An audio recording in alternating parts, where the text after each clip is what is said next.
Hello বন্ধুরা, তোমরা সবাই কেমন আছো? আশা করি তোমরা সবাই অনেক ভালো আছো। তো তোমাদের সামনে নিয়ে চলে এসেছে আজকে আবার একটা নতুন ভিডিও। তো তোমরা এখনও যারা যারা নাগিন ভিডিও পার্ট টুটা তো এখনও আসেনি, পার্ট টুটা কবে আসবে সেটা আজকে তোমাদের সামনে তুলে ধরবো।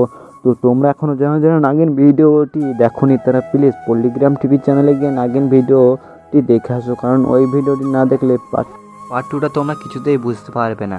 তার জন্যই বলছি ওই ভিডিওটি তোমরা তাড়াতাড়ি গিয়ে পল্লিগ্রাম টিভি চ্যানেলে গিয়ে ভিডিওটি দেখে আসো।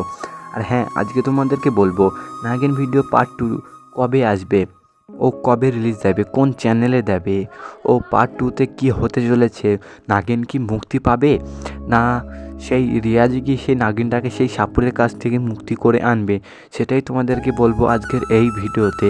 তো তোমরা সম্পূর্ণ ভিডিওটি দেখবেন।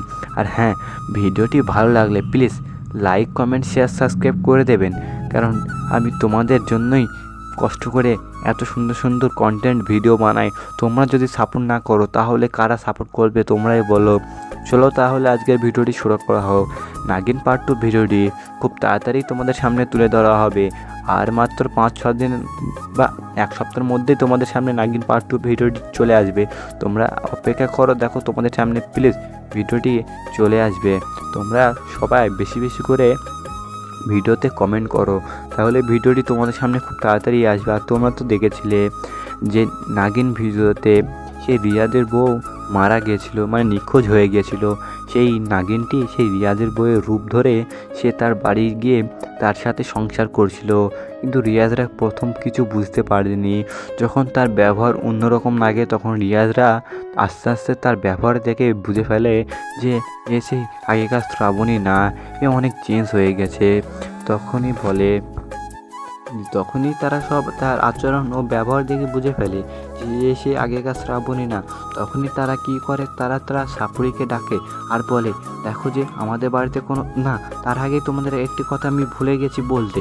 তোমরা তো দেখেছিলে যে রিয়াজের মা যখন তার বৌমাকে মানে ঘুম থেকে উঠাতে যায় তখনই দেখে যে সেই খাটে একটি সাপ ছিল, তার বৌমা ছিল না। তখনই রিয়াজের মায়ের সন্দেহ হয় যে আমাদের বাড়িতে অনেক বড় সাপ আছে।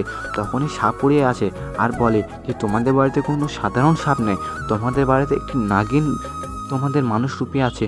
তখনই সেই সাপুড়ে বিন বাজাতে শুরু করে। আর তখনই সেই শ্রাবণী যে নাগিনটা যে শ্রাবণীর রূপ ধরেছিল সে আস্তে আস্তে ঘরের বাইরে থেকে বের হয়ে আসছিল।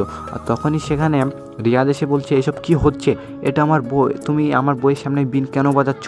তখনই সাপুড়ে এটা বলে যে খেলা আমি তোমাদেরকে দেখাতে চাই, আমাকে মাত্র 5টি মিনিট টাইম দাও, তোমাদের সামনে আমি কি সুন্দর খেলা দেখাবো। তখনই সেই বিন বাজাতে বাজাতে দেখে যে হ্যাঁ, সে সত্যি নাগিন রূপে চলে আসে। আর তখনই সে তাড়াতাড়ি বলে যে সাপটিকে তোমরা ধরে নিয়ে যাও। তখনই সেই সাপুড়ে খুব আনন্দই সাপটাকে একটি ভবের মধ্যে বা একটি বোতলের মধ্যে আটকে নেয়। আর তখনই আটকে নেওয়ার সময় রিয়াজ বলে, তোমাকে আমি এত ভালোবাসলাম, এত বিশ্বাস করলাম, তুমি আমার সাথে এরকম কেন করলে? তখন সেই সাপটা বলে যে তোমরা আমাকে ভুল বোঝো না, আমি তোমাদেরকে কোনো ক্ষতি করতে চাইনি, তোমরা প্লিজ আমাকে মুক্তি করে দাও। কিন্তু না, কেউ সাপকে কেউ তার নিজের সাথে বউ মেনে চলে, তোমরাই বলো। তখনই সেই চলে যায়। কিন্তু পার্ট টু ভিডিওতে কী হবে? রিয়াজ কি সাপটাকে গিয়ে আবার বাঁচাবে সেই নাগিনটাকে?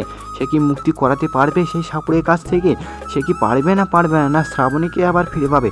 সেটাই দেখার বেলা পার্ট টু ভিডিওতে। তো তোমরা যত তাড়াতাড়ি লাইক কমেন্ট শেয়ার করবে তত তাড়াতাড়ি পার্ট টু ভিডিওটি তোমাদের সামনে তুলে ধরা হবে। ধন্যবাদ। আজকের ভিডিও এখানেই শেষ। ভিডিওটি ভালো লাগলে লাইক কমেন্ট সাবস্ক্রাইব শেয়ার করবেন। ধন্যবাদ।